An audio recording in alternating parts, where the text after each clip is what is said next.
الحمد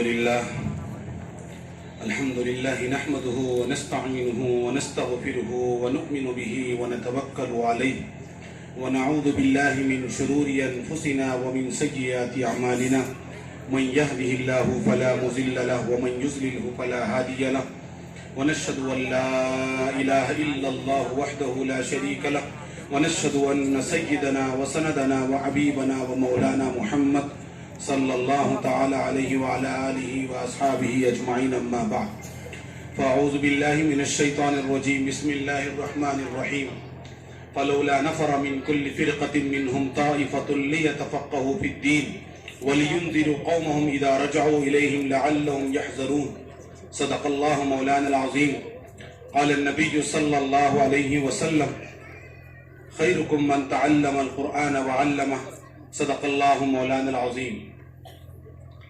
بزرگوں، دوستوں، دائس پر تشریف فرما، معززین شہر اور معزز ماں بہنیں، آج کا یہ اجلاس اس مدرسے ادارہ اصلاح المسلمین للبنین والبنات کے سالانہ جلسے کا ایک حصہ ہے۔ مدارس اللہ تعالیٰ کی ایک بہت بڑی نعمت ہے جو اللہ کے نبی صلی اللہ علیہ وسلم کے زمانے سے نہیں بلکہ دنیا جب سے بنی ہے اس وقت سے اللہ تعالیٰ نے قرآن نہیں جو بھی تعلیم اللہ نے بھیجی ہے اس کو حاصل کرنا اور اس کی تعلیم اور تعلم کا نظام اللہ نے پہلے سے رکھا ہے۔ لیکن پہلی امتوں میں اور اس امت میں فرق یہ ہے کہ پہلی امتوں کا نظام یہ تھا کہ اللہ تعالیٰ نبی ہی کو ہر چیز کا مکلف بنائے تھے۔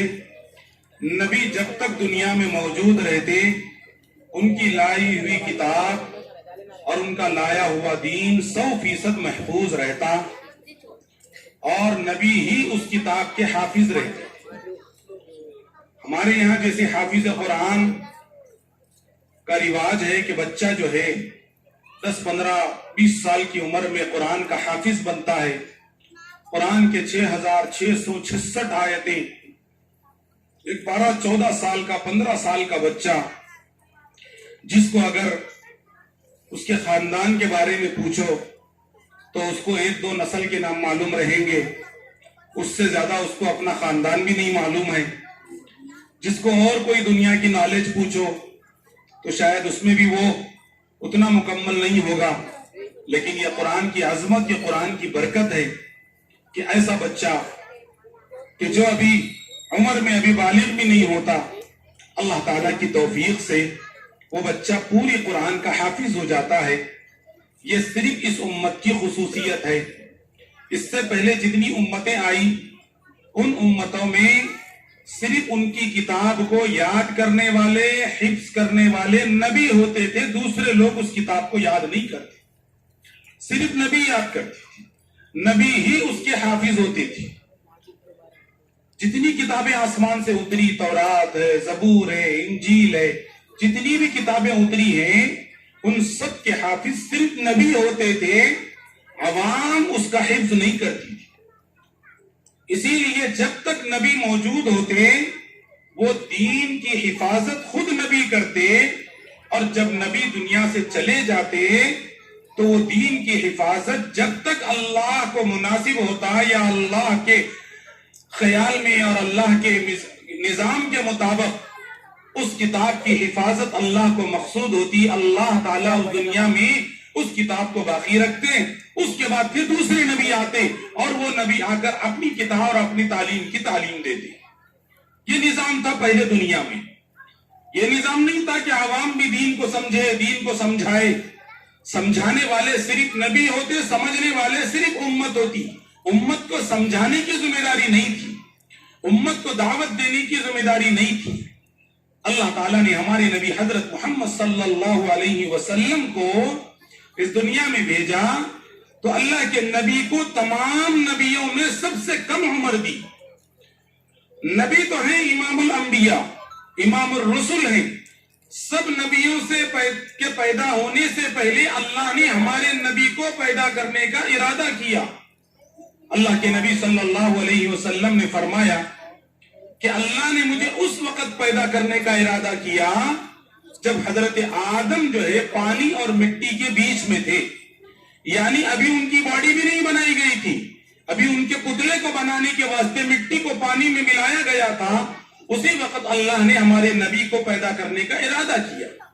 تو نبی کے پیدا ہونے کا تکوینی جو نظام تھا اللہ نے پہلے کیا، لیکن دنیا میں اللہ نے ہمارے نبی کو سب سے آخر میں لایا۔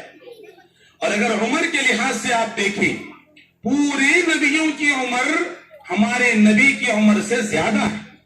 ایک ایک نبی کو اللہ تعالیٰ نے، جیسے آپ واقعات میں اکثر سنتے ہی، حضرت سیدنا نوح علیہ السلام کی عمر، جنہوں نے صرف امت میں دین کی دعوت دی، اس کی عمر تاریخ میں ملتی ہے کہ وہ تقریباً 900 سال امت کو دین کی دعوت دیتے، اور بعض روایات میں 950 سال ہے۔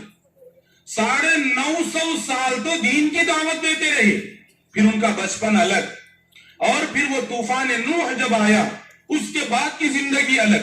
مورخین کہتے ہیں اس کے بعد بھی نوح علیہ السلام 40 سال زندہ رہے۔ تو ایک نبی کی مثال اگر آپ دیکھیں گے تو معلوم ہوگا کہ ایک نبی اس دنیا میں 1000 سال تک رہے۔ 1000 سال کس کو بولے گے؟ 1000 سال تک دعوت دیتے رہے، امت کو سمجھاتے رہے، لیکن اس کے باوجود تاریخ گواہ ہے کہ نوح علیہ السلام کی کشتی میں جو لوگ سوار تھے، جو ایمان لائے تھے، تقریباً احادیث کی روشنی میں یہ بات ملتی ہے کہ کشتی میں سوار ہونے والے 40 یا 80 لوگ تھے جو مسلمان ہوئے تھے۔ 1000 سال کی محنت کے بعد 40 یا 80 لوگ مسلمان ہوئے، لیکن اس کے بعد اللہ تعالیٰ نے نبیوں کے سلسلے کو مستقل رکھا، اور میرے اور آپ کے آقا سرور دو عالم سید الکونین جناب محمد الرسول اللہ صلی اللہ علیہ وسلم کو اس دنیا میں بھیجا۔ تو اس وقت دنیا کی حالت کوئی ایسی نہیں تھی کہ سب پڑھے لکھے لوگ سمجھدار، پوری دنیا سدھری ہوئی تھی۔ اس درجے دنیا اخلاق سے گری ہوئی تھی کہ لوگ جو ہے جانور بھی ان انسانوں سے پناہ مانگتے تھے، وہ اس درجے تک انسان آ چکے تھے۔ چونکہ آخری نبی سے پہلے حضرت عیسیٰ علیہ السلام آئے تھے، اور وہ جب دنیا سے گئے تو اس کے بعد سے لے کر ہمارے نبی تک کوئی نبی نہیں آیا۔ بیچ میں یہ زمانے کو زمانے فطرت کہتی ہے، اس زمانے کو زمانے فطرت کہتی ہے، اس زمانے میں کوئی نبی نہیں آئے۔ یہ ایک مختصر سی تاریخ میں اس لیے سنا رہا ہوں تاکہ قرآن کی عظمت اور ان بچوں کے قرآن پڑھنے کی جو عظمت ہے وہ ہمیں سمجھ میں آئے کہ ہم میں اور پہلی امتوں میں کیا فرق ہے۔ کہ پہلی امتیں اللہ تعالیٰ نے ان کو صرف اور صرف نبی کو یہ اعزاز دیا تھا کہ وہ اپنی مذہب کی کتاب کو یاد کرتے تھے، لیکن اللہ تعالیٰ نے ہمارے نبی حضرت محمد صلی اللہ علیہ وسلم کو جب دنیا میں بھیجا، عمر اتنی کم دی کہ ہمارے نبی کی جو سنت عمر ہے وہ 63 سال کی عمر ہے۔ اسی میں نبی نے بچپن گزارا، اسی میں نبی نے شادیاں بھی کی، اسی میں نبی نے گھریلو زندگی بھی گزاری، اور اسی میں نبی نے سب کچھ کیا اور پوری دنیا کو دین کی دعوت دی۔ ایک 60 سال کی زندگی میں ایک انسان اپنی زندگی کا سیٹ اپ نہیں کر سکتا، لیکن میرے نبی صلی اللہ علیہ وسلم نے پوری دنیا کا سیٹ اپ کیا، پوری دنیا کو دین کی دعوت دی، اگرچہ کہ بلا واسطہ نہیں دی، اللہ کے نبی نے بال واسطہ دیا، چونکہ ہمارے نبی صلی اللہ علیہ وسلم اپنی پوری 63 سالہ زندگی میں حجاز سے نکل کر باہر نہیں گئے،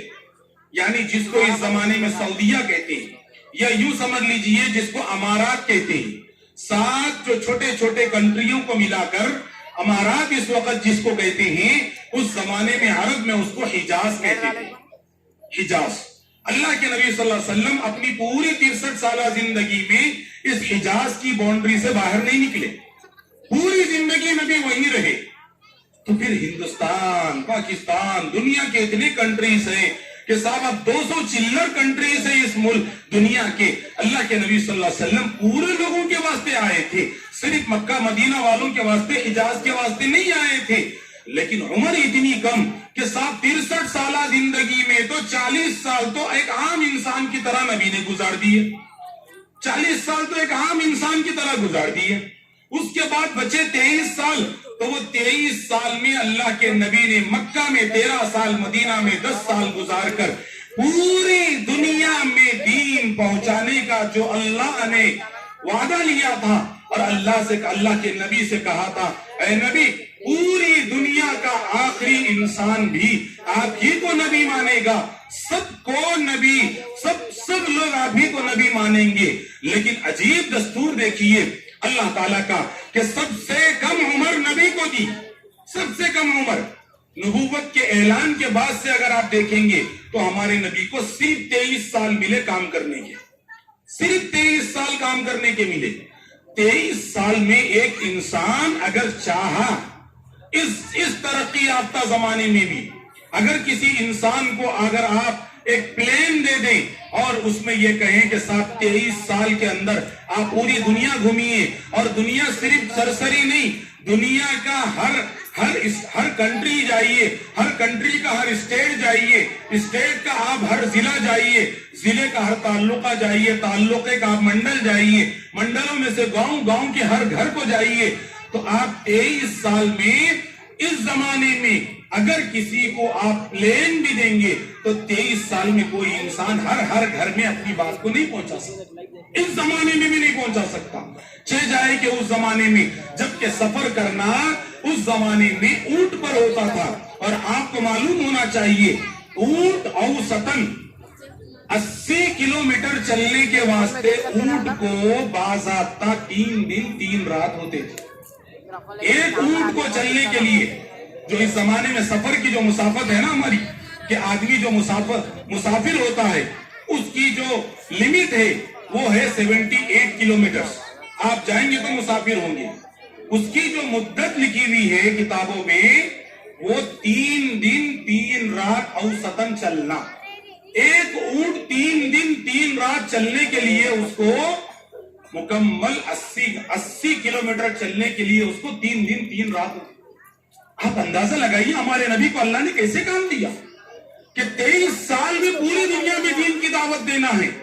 لیکن صاحب گھومنے پھرنے کے لیے کوئی لمبا، کوئی اس زمانے کے جیسا کوئی اسپیڈ، کوئی نہ پلین تھا نہ ٹرین تھی، اونٹ پہ چلنا۔ لیکن یہ اللہ کا نظام ہے، اللہ ہی بہتر جانتے ہیں۔ اللہ تعالیٰ نے یہ نظام بنایا کہ اے نبی آپ اکیلے انسان تو پوری دنیا میں نہیں پہنچ سکتے، لیکن آپ کی بات سب جگہ پہنچ سکتی ہے۔ اللہ نے نظام ایسا بنایا کہ اللہ کے نبی صلی اللہ علیہ وسلم سے ایک جماعت صحابہ اکرام کی پیدا کی، وہ صحابہ اکرام کی جماعت اللہ کے نبی سے دین کو سیکھ کر پوری دنیا میں پھیل گئی، اور پوری دنیا میں ان لوگوں نے دین کی دعوت کو پہنچایا۔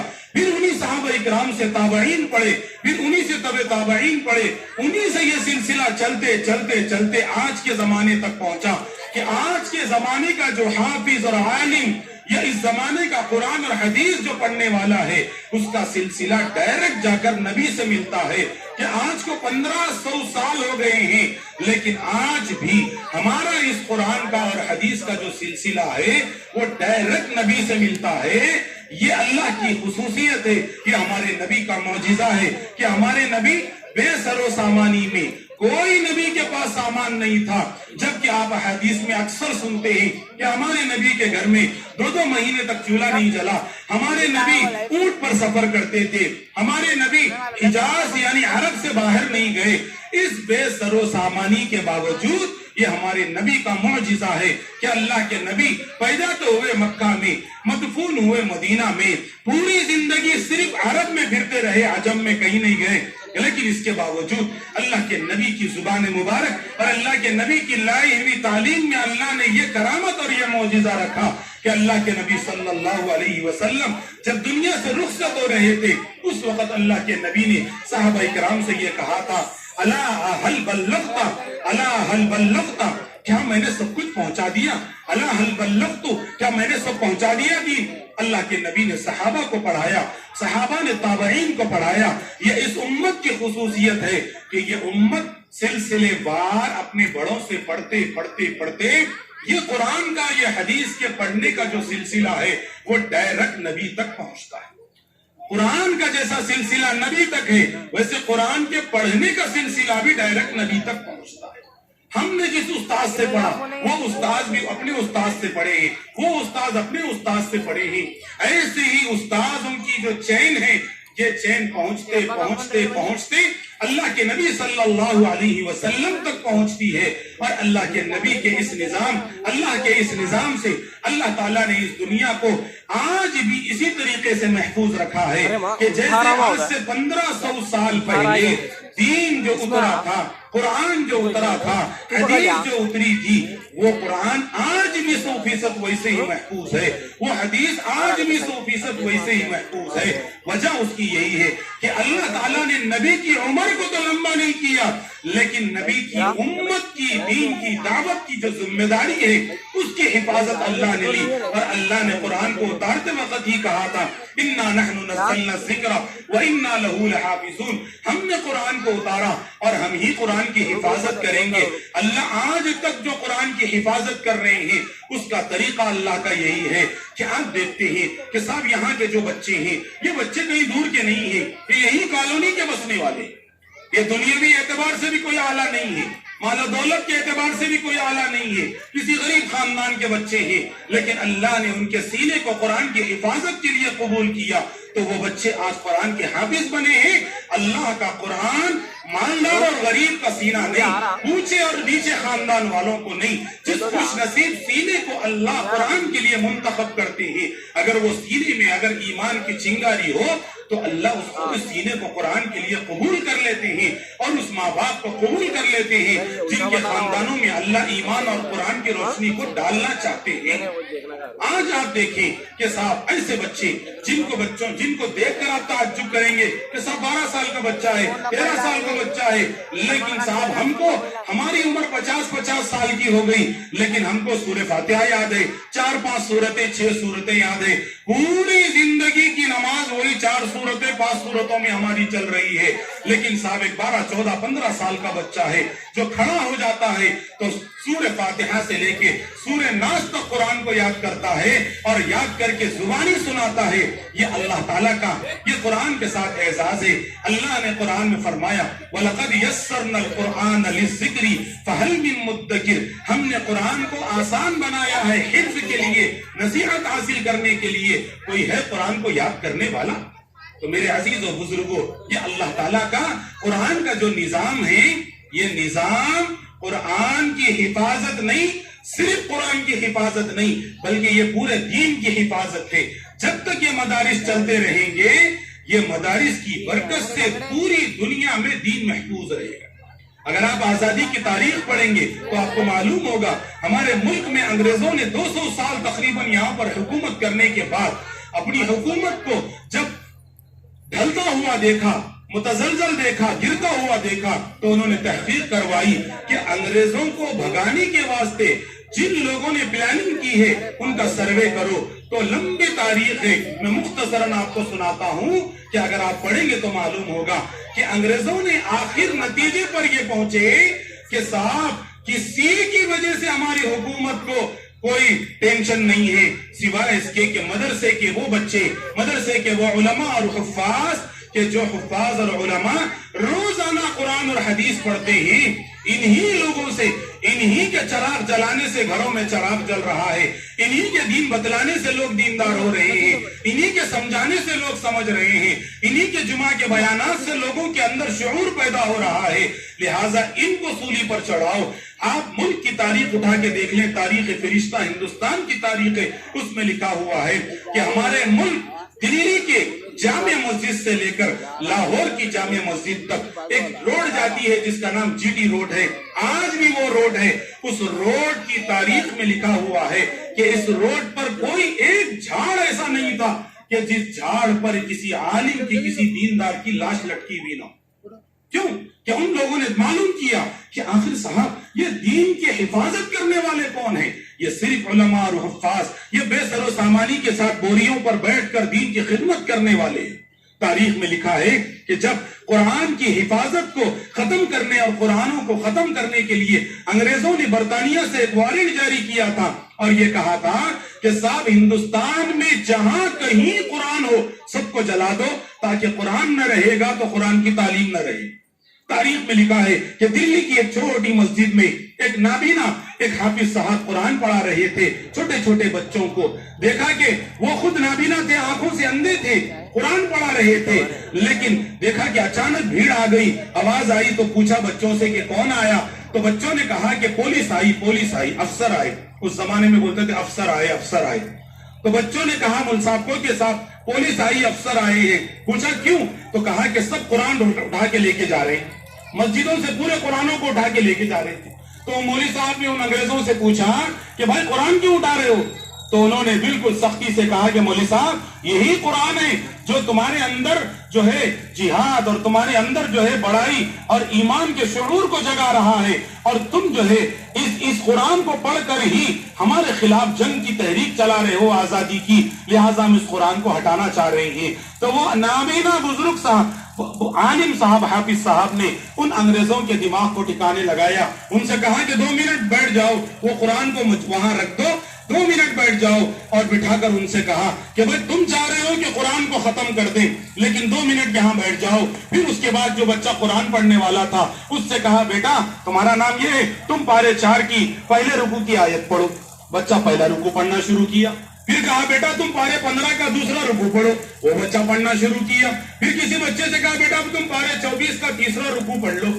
ایک ایک بچے سے قرآن کی ایک ایک آیت پڑھانا شروع کیا تو انگریز کے دماغ دنگ رہ گئے. وہ سوچنے پر مجبور ہو گئے کہ یہ پرنٹڈ جو قرآن ہے, جو قرآن مسجدوں میں رکھا ہوا ہے, اس قرآن کو تو ہم لے جا کر ختم کر سکتے ہیں, ان بچوں کے سینوں میں جو قرآن ہے اس قرآن کو ہم کیسے ختم کریں گے؟ اس کے بعد ملکہ وکٹوریہ نے برطانیہ سے یہ وارنٹ جاری کیا کہ قرآن کو ختم کرنا چھوڑ دو, قرآن کے حافظوں کو ختم کرنا شروع کرو. اس کے بعد اس دلی کی جامع مسجد سے لے کر لاہور کی جامع مسجد تک ایک جھاڑ ایسا نہیں تھا جہاں پر قرآن کا حافظ کی ناش لٹکی ہوئی نہیں تھی. میرے عزیز و بزرگوں, ہم نے قرآن کی عظمت کو نہیں سمجھا, انگریزوں نے قرآن کی عظمت کو سمجھا. ہم نے قرآن کی عظمت کو نہیں سمجھا, یہودیوں نے قرآن کی عظمت کو سمجھا. ان کو معلوم ہے کہ ایک حافظ اس زمانے میں کیا کام کر سکتا ہے, ان کو معلوم ہے اس زمانے میں عالم کیا کام کر سکتا ہے.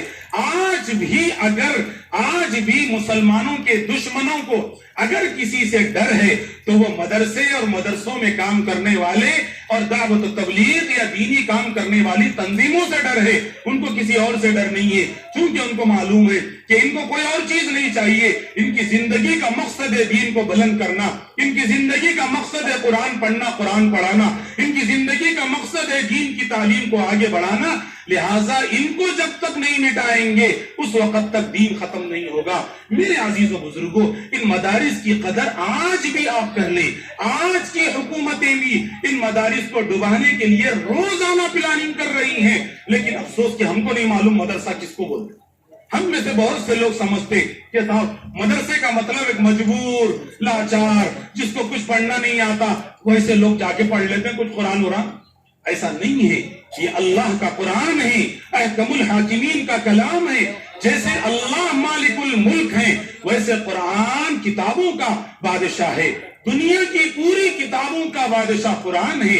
اللہ اس قرآن کے لیے اسی سینے کو چنیں گے جس سینے کے اندر اللہ ایمان کی چنگاری کو دیکھیں گے, جس کے اندر اللہ ایمان کی قدر کو دیکھیں گے. اللہ تعالیٰ اگر کسی کے اندر ایمان کی قدر کو نہیں دیکھیں گے, چاہے وہ کروڑ پتی کیوں نہ ہو, چاہے وہ خاندان میں کتنا بڑا کیوں نہ ہو, چاہے وہ دنیا میں کتنا عزت دار کیوں نہ ہو, لیکن اگر قرآن کی حفاظت کے لیے اللہ حضرت بلال, حضرت مصعب ابن عمیر جیسے صحابہ کو چنتے ہیں, وہاں پر ابو لہب اور ابو جہل جیسے مکہ کے گورنر اور مکہ کے بڑے بڑے لیڈروں کو اللہ نے نہیں چنا. وہاں پر اللہ نے جس کے سینے میں قرآن کی عظمت دیکھی ان کو چنا.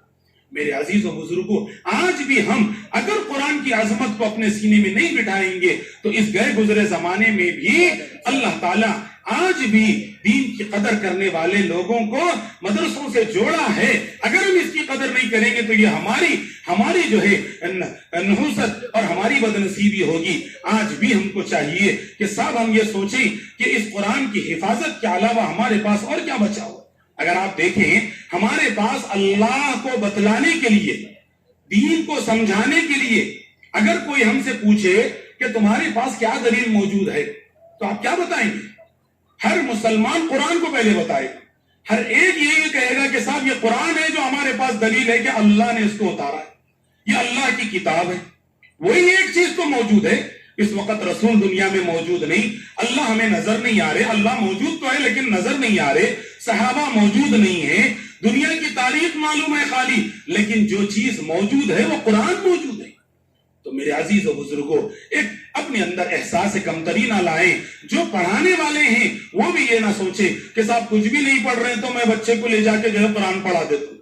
آج ایک عجیب قسم کا مزاج لوگوں میں یہ بنتا جا رہا ہے کہ صاحب مدرسے میں وہ کچھ بھی نہیں پڑھا تو مدرسے میں ڈالیں گے۔ نہیں میرے عزیز و بزرگوں، اگر اس قدر ہمارے اندر ناقدری قرآن کی آ جائے گی تو یاد رکھنا، حضرت حجت الاسلام حضرت قاری طیب صاحب رحمت اللہ علیہ کا ملفوظ میں نے کل بھی ایک جگہ سنایا کہ حضرت نے لکھا ہے کہ اگر کوئی آدمی اپنے بچے کو اس لیے حافظ قرآن نہیں بنا رہا ہے کہ وہ یہ سوچ رہا ہے کہ سب حافظ قرآن کہاں سے کھائے گا، کہاں سے پیے گا، کیسا جیے گا، تو ان حضرت نے اپنی زندگی کے تجربے میں لکھا ہے کہ ڈر ہے اس بات کا کہ اس کا باپ یا یہ سوچنے والا ایمان سے محروم نہ ہو جائے۔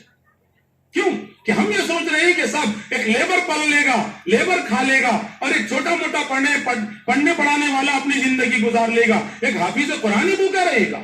آج تک اگر آپ سروے کر کے دیکھ لیں زندگی میں، اگر آپ تھوڑا سا سروے کر لیں اور اپنے علاقے کو دیکھ لیں، آپ کو خودکشی کرنے والے B Ed D Ed M Phil کرے ہوئے ملیں گے، آپ کو خودکشی کرنے والے، آپ کو بی کام کرنے والے ملیں گے، آپ کو خودکشی کرنے والے انجینئر ڈاکٹر ملیں گے، آپ کو خودکشی کرنے والے بڑے بڑے آفیسرز ملیں گے، آپ کو خودکشی کرنے والے بینک کے مینیجر ملیں گے، آپ کو خودکشی کرنے والے ملک کے پریزیڈنٹس ملیں گے، آپ کو خودکشی کرنے والا کبھی حافظ قرآن نہیں ملے گا۔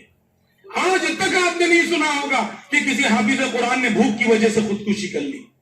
شرط ایک ہی ہے کہ حافظ قرآن اپنی قدر پہچانے، خود علماء اور حفاظ بھی اپنی قدر کو پہچانے۔ اللہ نے ہمارے سینے میں جو قرآن دیا ہے، اے دولت دنیا کے ملک کے پریزیڈنٹ، ملک کے وزیر اعظم کو بھی نصیب نہیں، ملک کے وزیر اعظم کو بھی نصیب نہیں۔ اللہ نے وہ قرآن دیا ہے جس قرآن کو سن کر ملک کے ایسے فرعون کہ جن کو پوری دنیا نہیں سمجھا سکی، لیکن قرآن ان کے سامنے جب پڑھا گیا تو ان کی آنکھوں سے آنسو تاری، آنسو نکلتے تھے۔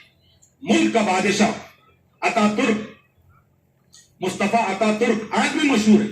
آج ہی نیوز میں آیا کہ ہمارے ایک مسلم کنٹری کے بادشاہ، وہاں کے اس وقت کے جو انٹرنل آفیسر ہیں ہمارے سعودیہ کے، ان کے نام کے ساتھ نیوز چھپی کہ آج کے جو سعودیہ کے انٹرنل، یعنی جس کو ہم کہتے ہیں دارالحکومت کا، وہاں جو کہتے ہیں وہاں کے جو سب سے بڑے سیکنڈ منسٹر ہیں اس وقت، ان کے بارے میں آج کی نیوز چھپی ہے کہ وہ مصطفیٰ اتا ترک کے نقش قدم پر چل رہے ہیں۔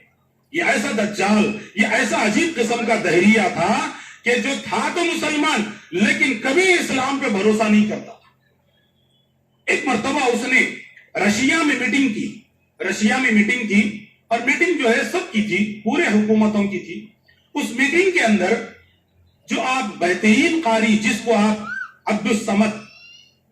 قاری عبدالصمد صاحب کہتے ہیں، جن کو بہت مشہور قاری ہیں، تو وہ قاری صاحب کو مصطفیٰ اتا ترک نے لے کے گیا صاحب، لے کے جا کے ان سے کہا کہ صاحب ہمیشہ رشیا کی میٹنگ میں لوگ مجھ سے پوچھتے ہیں کہ تم تو جو ہے رشیا کے لوگ ہو، تم لوگ جو ہے انگلش بولتے ہو یا تم کوئی اور زبان بولتے ہو، فرینچ بولتے ہو، کوئی اور زبان بولتے ہو، عربی تو تم کو آتی نہیں، اور قرآن تم عربی میں سنتے ہو، یہ کیسی عجیب بات ہے؟ تم کو قرآن انگلش میں پڑھنا چاہیے، تم کو قرآن تیلگو میں پڑھنا چاہیے، فرینچ میں پڑھنا چاہیے، عربی تم کو آتی نہیں، پھر پڑھتے کیوں؟ تو جمال عبد الناصر اور مصطفیٰ اتا ترک نے قاری عبدالباسط عبدالصمد سے کہا کہ تم ہمارے ساتھ رشیا کی میٹنگ میں چلو۔ تو قاری صاحب نے سوچا کہ صاحب میٹنگ ہو رہی ہے حکومتوں کی، میں قاری صاحب قرآن پڑھ کے کیا کروں؟ لیکن بادشاہ کا آرڈر تھا، وہ ساتھ چلے گئے۔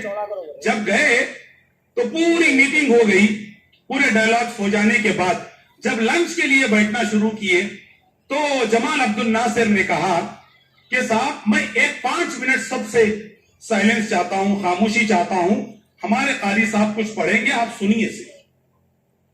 تو بس اس نے اشارہ کیا تو قاری عبدالباسط بن عبدالصمد نے قرآن پڑھنا شروع کیا، اور انہوں نے سورہ رحمان پڑھنا شروع کیا۔ جمال عبد الناصر خود بحریہ تھا، مسلمان تھا، لیکن ایمان اس کے دل میں نہیں تھا، وہ خود مسلمانوں کا دشمن تھا، لیکن چونکہ مصر کا بادشاہ تھا، اس کو چونکہ بتلانا تھا کہ صاحب میں مسلمان تو ہوں، ایک نام کا تو بھی صحیح، میں اپنی قرآن کی تو کم از کم تعریف کر سکتا ہوں، اس لیے اس نے قاری عبد الباسط کو وہاں لے جا کر قرآن پڑھانا شروع کیا۔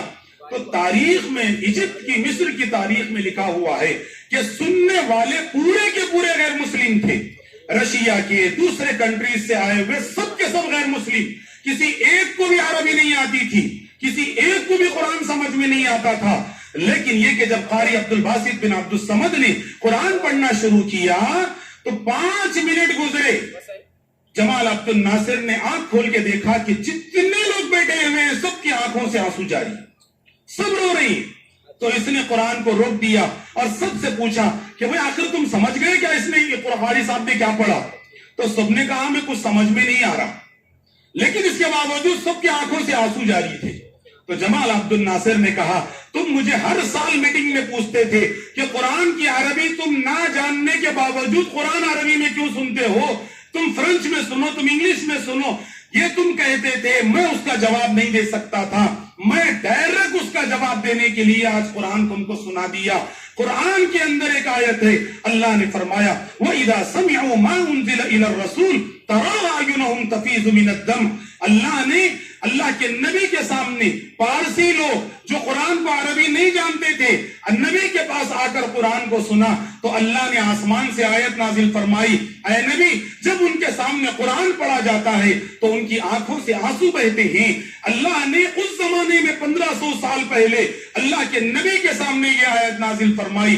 جمال عبد الناصر مصر کے بادشاہ نے اس واقعے کو پھر دہرایا، جو لوگ عربی نہیں جانتے تھے، نہ قرآن کو سمجھتے تھے، وہ لوگ قرآن کو سن کر، صرف قرآن کے الفاظ کو سن کر، حالانکہ مسلمان بھی نہیں تھے، لیکن صرف الفاظ قرآن کو سن کر ان کے سینوں سے رونے کی آواز ایسی آ رہی تھی جیسے پکتی ہوئی ہانڈی میں پانی کے پکنے کی آواز آتی ہے۔ پورے کے پورے کافر، پورے کے پورے انگریز، پورے کے پورے بحریہ لوگ تھے، لیکن الفاظ قرآن کو سن کر ان کے بھی سینے پر اثر ہوا، ان کے بھی آنکھوں سے آنسو نکلے۔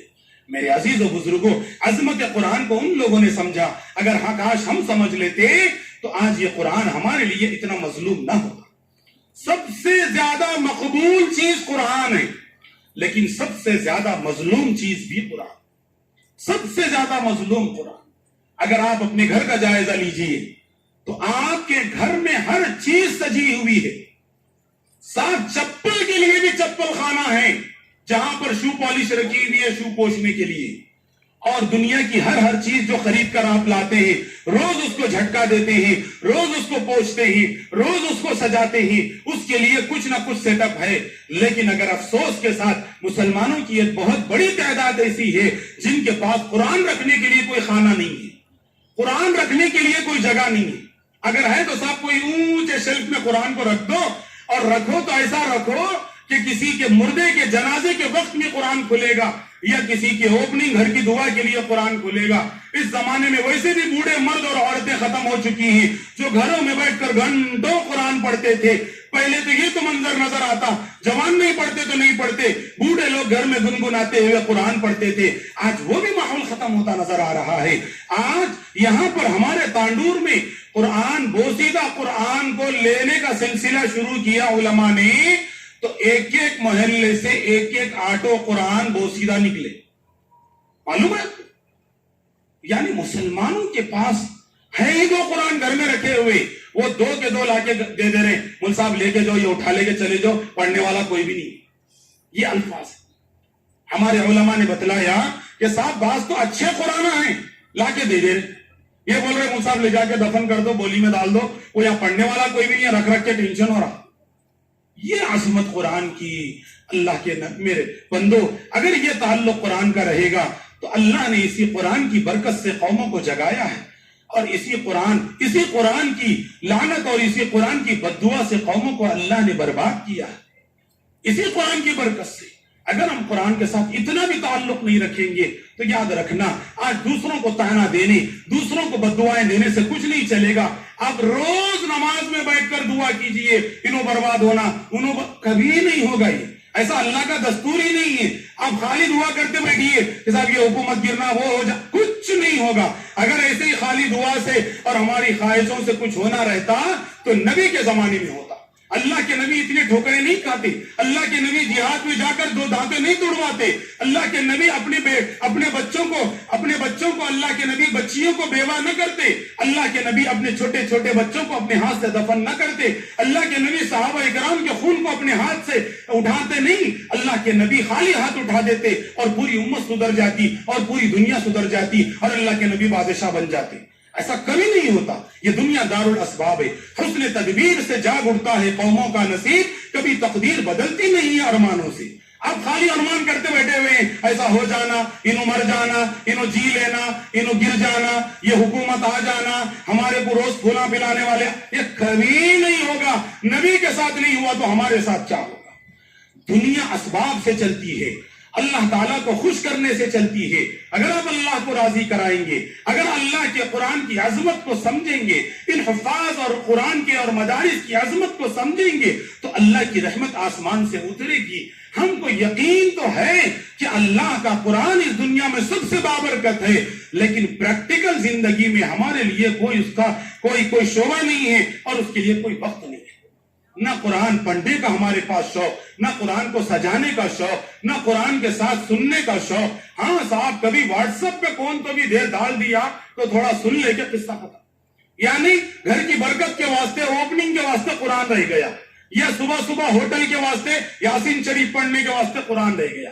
ویسے ہوٹل پہ لگانے سے تو بددعا لگے گی, دکان کی برکت ختم ہو جائے گی. وہ کون سا قرآن ہے کہ صاحب آپ ٹیپ ریکارڈ چالو کر کے چھوڑ دیے. ہندوؤں کو دیکھو بیچاروں کو, وہ ایک صبح آگے بھجن لگا کے چھوڑ دیتے. ہم مسلمانوں میں سے بھی بعض لوگوں کو عادت ہو گئی, صبح جو ہے پوچھا مارنے والے پوچھا مارتے رہتے ہیں, جھاڑو جھٹکا لگاتے, یاسین شریف لگا کے چھوڑ دیتے. یاسین شریف کوئی نعوذ باللہ کوئی ایسی چیز ہے کہ جو کوئی سننے والا ہی نہیں ہے, آپ لگا کے چھوڑ دیے. اللہ کہہ رہی ہیں قرآن جب پڑھا جائے, وَإِذَا قُرِئَ الْقُرْآنُ فَاسْتَمِعُوا لَهُ وَأَنصِتُوا لَعَلَّكُمْ تُرْحَمُونَ. اللہ 2 کنڈیشن لگائے ہیں. ایک, قرآن کو سنو غور سے, لیکن سننے کے لیے اپنا منہ بھی بند رکھو, خاموش بھی بیٹھو, ہاتھ باندھ کے بیٹھو, تب قرآن کی عظمت سمجھ میں آئے گی. لَعَلَّكُمْ تُرْحَمُونَ, تب تم پر رحم کیا جائے گا. قرآن سننے کے بعد رحم کرنے کے لیے یہ کنڈیشن ہے کہ قرآن آپ عظمت سے سنیں. میرے عزیز و بزرگوں, بعض لوگ تو قرآن کو صرف برکت کے لیے رکھے, بعض لوگ تراویح بھی پڑھاتے, بعض لوگ میں دیکھا اکثر کہ صاحب لا کے قرآن بچوں کو پڑھا دیتے. وہ صاحب ذرا بچوں کو بھیجو قرآن پڑھا دیتے, گھر میں برکت. ان کو توفیق نہیں ہوتی وہاں بیٹھنے کی واسطے, وہ بچوں کو لا کے وہاں بٹھا دیتے, انہوں جہاں باہر ٹہلنے چلے جاتے, تراویح ہو رہی, انہوں باہر چلے جاتے. تو صاحب یہ کوئی برکت کے یہ منصبہ خالی اس لیے رکھے ہوئے ہیں کہ آپ کے پاس آ کے خالی برکت ڈال کے چلے جائیں گے. اگر اس سے برکت ملنی ہوتی تو منصبہ پہلے اپنے پاس برکت لا لیتے تھے, اپنے پاس کاروبار بڑھا لیتے. اس سے نہیں ہوگا میرے عزیز و بزرگوں. یہ قرآن جو ہے پڑھنے کے لیے, سمجھنے کے لیے, اس پر عمل کرنے کے لیے آیا ہے. یہ قرآن طاقوں پہ سجانے کے لیے, یہ قرآن برکت اور اس کے نام پر جو ہے روٹی سیکنے کے لیے نہیں آیا ہے. یہ قرآن کو اللہ نے اتارا, اور اتارا بھی کیسے؟ اگر چاہتے تو اللہ ایک ہی ٹائم پہ پورا قرآن اتارتے ہیں جیسے دوسری کتابیں اتاری. رفتہ رفتہ, تھوڑا تھوڑا اللہ نے اسی لیے اتارا, جیسی ضرورت ویسے اللہ کا حکم اترتا. کیوں کہ ضرورت پر انسان کو آرڈر ملے تو وہ یاد رہتا ہے. اللہ نے اسی لیے 23 سال میں قرآن کو اتارا. میرے عزیز و بزرگوں, یہ باتیں تجرباتی طور پر اس لیے کہنے کی ہیں کہ آپ اپنے اندر قدر پیدا کریں. آپ یہ سوچیں کہ صاحب میرا وہ بچہ قرآن پڑھے گا جو بچہ میرے گھر میں سب سے زیادہ ذہین ہوگا. میرا وہ بچہ قرآن پڑھے گا جس بچے سے میں سب سے زیادہ محبت کرتا ہوں. یقین سے کہہ رہا ہوں, اس آپ کے دلی محبت اور آپ کے اس دلی جذبے ہی سے اللہ آپ کی مغفرت کریں گے. اگر خدا نہ خواستہ کوئی بات یہ سوچے کہ میرے 3-4 بچوں میں سے ایک آدھ کسی بچے کو جو کہیں بھی نہیں پڑھ رہا, کچھ بھی نہیں پڑھ رہا, اس کو لے جا کے مدرسے میں ڈال دیتا ہوں, یاد رکھنا آپ کا بچہ حافظ بھی بنے گا تو اللہ آپ کو سزا دے گی. کیوں؟ اس لیے کہ آپ نے عظمت قرآن سے حافظ نہیں بنایا, یہ سوچ کر بنایا کہ صاحب چلو کہیں بھی نہیں چل رہا, یہاں چل جاتا ہوں گا. یہ مدرسے والوں کی کرامت دیکھیے کہ آپ کے ناکارہ بچوں کو لے کے حافظ بنا رہے. تجربہ تو یہی ہے نا صاحب. بعض باتیں کڑوی ہیں لیکن سچ بھی ہے کہ نہیں؟ کیا میں کوئی دوسری دنیا کا آدمی ہوں جو آپ کو سنا رہا ہوں؟ صاحب ہم بھی اسی فیلڈ سے جی رہے ہیں, جی کے آگے آئے ہیں اور ابھی بھی اسی میں جی رہے ہیں, مر رہے ہیں. لوگ اپنی زبان سے بھی بول دیتے بعض دفعہ, مول صاحب یہ بچہ جو ہے نا آخری ٹینشن دے رہا, ستا کے جان کھا رہا, اب جو ہے نا آپ اس کو مدرسے میں لے کے دار. تو اس کا مطلب یہ ہوا کہ صاحب آپ جس کو اپنی زندگی کا بوجھ سمجھ رہے ہیں اس بچے کو لا کے آپ مدرسے میں ڈال رہے ہیں. یہ مدرسے والوں کی کرامت سمجھ لو کہ آپ کے بوجھ کو ہلکا کر کے اس کو قرآن کا حافظ بنا رہے. لیکن اللہ اگر قیامت کے دن پوچھ لے کہ دیے ہوئے میری نعمت 4-5 بچوں میں سے تو نے میرے قرآن کو کس بچے کو دیا, تو اللہ کے سامنے ہم جواب دے سکیں گے؟ ایک سیکنڈ ہمارے پیر جگہ سے نہیں ہل سکیں گے. اللہ نے فرمایا لا تزول قدم ابن آدم حتی یسأل عن 50. اللہ کے نبی نے فرمایا, یہ حدیث میں تو 5 چیزوں کا سوال اللہ کے نبی نے, اور ایک حدیث میں فرمایا جب تک خدا کے سامنے جواب نہیں دو گے ایک سیکنڈ پیر زمین سے ہل نہیں سکے. میرے عزیزوں بزرگوں, خود کی زندگی میں ماؤں بہنوں, آپ سے بھی ہماری گزارش ہے کہ آپ اللہ کے واسطے اپنے گھروں کو قرآن کے لیے گہوارہ بنائیے. 2 سال رمضان قرآن کی عظمت کے لیے آتے تھے, ایسی محرومی میں گزرے کہ لاک ڈاؤن میں قرآن تو تھا موجود, حافظ قرآن بھی موجود تھا, لیکن 2 سال رمضان کے ایسے گزرے کہ کتنے لوگ قرآن کو ہاتھ تک بھی نہیں لگائے. یہ اللہ کی مار نہیں تو اور کیا ہے. اللہ نے رمضان کو دیا لیکن ماحول نہیں دیا. اللہ نے رمضان کو دیا لیکن قرآن پڑھنے کی توفیق نہیں دی. عام لوگوں کو چھوڑیے, حافظوں کو قرآن پڑھنے کی توفیق نہیں ہوئی. اللہ جس کو توفیق دیتے ہیں وہی اس قرآن کو ہاتھ لگا سکتا ہے. اگر اللہ توفیق نہ دے تو نبی کی اولاد بھی کچھ نہیں کر سکتی. اللہ بہت غنی ہے, اللہ بہت بے نیاز ہے, اللہ اپنے دین کے لیے ہمارے محتاج نہیں ہے. وقت آیا تو اللہ نے سمرقند و بخارا میں بڑے بڑے محدثین, بڑے بڑے قرآن کے پڑھنے والوں کو کنارے لگا دیا.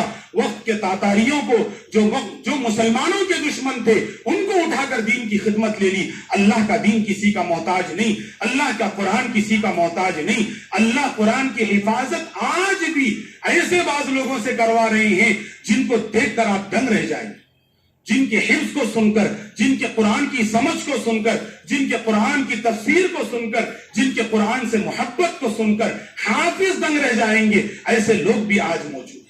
ایسے لوگ ہیں جو ماشاءاللہ انجینئر ہیں, ڈاکٹر ہیں, لیکن اللہ نے ان کو قدر دی ہے, اللہ نے ان کو قرآن سے محبت دی ہے. ایک منزل 6-7 پارے ایک دن میں قرآن کی تلاوت کر, جو اس وقت حافظوں کو بھی توفیق نصیب نہیں ہے. تو میرے عزیزوں, اللہ کا قرآن یہ عظمت کی جگہ پر آتا ہے, اور اللہ کے حافظوں کو, اللہ کے قرآن کے حافظوں کو اللہ وہ مقام دیتے ہیں کہ جو دنیا کا ایک بادشاہ بھی اس مقام کو حاصل نہیں کرتا. ایک مرتبہ ہارون رشید جو ہے بغداد کے ایک علاقہ تھا مرو کے نام سے, اس جگہ پر ہارون رشید اتنا بڑا بادشاہ تھا کہ وہ جہاں ٹھہرتا تھا آسمان کو خطاب کر کے بولتا تھا ابر کو, اے ابر تو جس زمین پر جا کر گرے گی وہاں کا ٹیکس میرے خزانے میں آئے گا. معلوم ہے, یعنی گویا اس کا دماغ یہ تھا کہ آدھی پوری دنیا پر تقریباً میری حکومت ہے, یہ برسات کا پانی جس جگہ گرے گا وہاں جہاں اناج اگے گا اس اناج کا ٹیکس میرے خزانے پر آئے گا. یعنی اتنا اس کو اپنی بادشاہت پر فخر تھا. جب وہ ایک علاقے میں گیا پورے اپنی رعایا کے ساتھ, اپنے لشکر کے ساتھ, تو پورے لوگ بادشاہ کی سلامی دے کے بیٹھ گئے. تھوڑی دیر کے بعد عبداللہ ابن مبارک رحمہ اللہ آئے تو دیکھا کہ مرو کے گاؤں میں ایک گلی ایسی نہیں تھی جہاں پہ لوگوں کی بھیڑ نہیں تھی. بعد میں خالی لوگوں کے چپلوں کو اٹھایا گیا تو کئی ٹن چپل اڑ گئے, یعنی بھاگ دوڑ کی وجہ سے چپل چھوڑ دیے لوگ. تو ہارون رشید کی جو باندھی تھی نوکرانی, وہ بادشاہ کے دربار پہ کھڑے ہو کر اوپر دیکھ رہی تھی. پہلا منظر اس نے بادشاہ کو گزرتے ہوئے دیکھا, دوسرا منظر ایک حافظ قرآن, ایک عالم دین کو گزرتے ہوئے دیکھا. تو اس وقت وہیں پر کھڑی ہوئی تھی, بادشاہ ایسا بیٹھا ہوا تھا. تو اس کے زبان سے بے ساختہ نکل گیا, مقبولیت اس کو کہتے ہیں. یہ کیا مقبولیت ہے کہ پیسے دے کے آپ کو بھیڑ لگانا پڑ رہا ہے. میرے عزیز و بزرگوں, اللہ تعالیٰ جب مقبولیت ڈالتے ہیں نا